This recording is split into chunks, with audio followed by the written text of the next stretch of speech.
This is the multivariate regression assignment by Carthage 2012 Pol242 entitled American Hostility Towards China Revisited.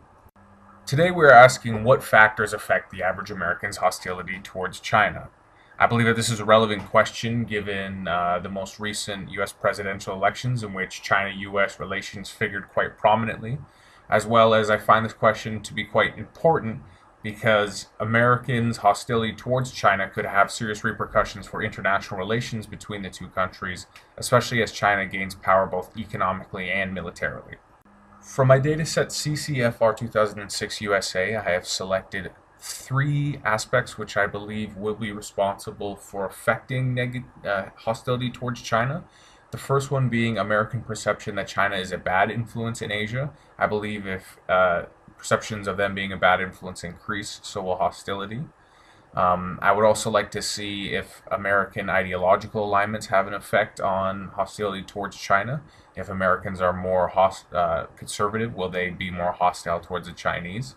I will also explore hostility in relation to education level and see if higher education leads to less hostility. My analysis will include alpha, measures of central tendency, multiple regression, and I have consulted such literature as the Xinhua News Agency and the works of Gries and Croson, both pieces of which take a look at what factors affect Americans' perceptions of China.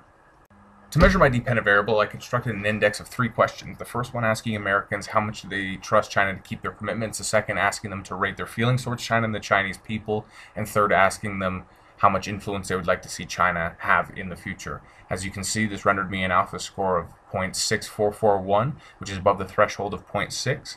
And also from my measures of central tendency, you can see that this is a relatively flat index. Here's a set of my independent variables, their codes, and the scales that were used. Here is a flowchart describing how I expect each independent variable to influence my index. As you can see, I expect a perception of China as a negative influence in Asia to have a positive influence on hostility. I expect my ideology variable, i.e. increased conservatism, to increase hostility. But I expect higher education levels to decrease hostility. Here are the results of my multiple regression. Take a special note of the beta score of the negative influence and its relation to hostility, as well as my R-squared score. Here's a flowchart illustrating the more important aspects of the previous table. For my previous flowchart and table, one can see that my independent variables produce a model with an R-squared of 0.172. This means that this model accounts for just under 27% of the variation underneath the 0.6441 ceiling set by the alpha score of my index. All my variables influence my dependent variable in the direction which I had predicted. And controlling for the other variables, perception of China as a negative influence in Asia is the strongest variable with a beta score of 0.367. Education and conservative ideology, when controlled for the other variables, produce a relatively weak beta score, education being minus 0.165 and ideology being 0.128. Tolerance and statistical significance were both very strong, and this means that there is very little possibility of collinearity or my scores being due to chance. Now we will explore an additional factor to see what could be at play here, especially in regards to what could be causing China's negativity in Asia. For this, we'll be adding an additional independent variable, which asked Americans if they believe the Chinese were mainly rivals or partners. This was a dichotomous question, so I'll be recoding it as a dummy variable and controlling to see who believes China is mostly a rival. I expect this variable to help explain why China is viewed as a negative force in Asia and therefore could expect a higher negativity score in Model 2. Here's a juxtaposition of my new model and old model.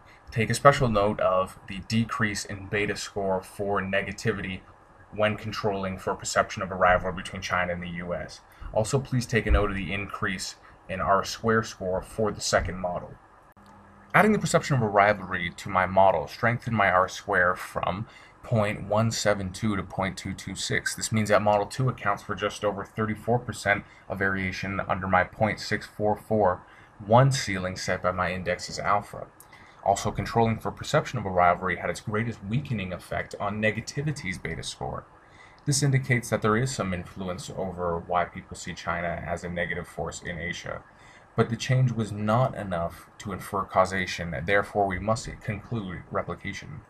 In conclusion, perception of China as a negative force in Asia and a strong perception of a rivalry between the US are strong influences on American hostility towards China. Ideological alignment, i.e. increased conservatism, did not have the anticipated effect on hostility, but it did influence in the direction anticipated. An increase in education levels did decrease hostility towards China, but not greatly. Further research and more in-depth probing questions may help answer why Americans see China as a negative force in Asia and why they believe the two nations are rivals. One of these factors could be American exceptionalism, but I could not find a way to measure this concept in this survey. Also, in another survey, respondents could be asked more specifically about particular actions or policies of China which make them feel hostile towards China. Also, this data is 7 years old, so newer data might provide more relevant answers. Finally, I would like to see in further research, newer research, if hostility is trending upwards and downwards, and then take a look at what factors may be causing this. Thank you.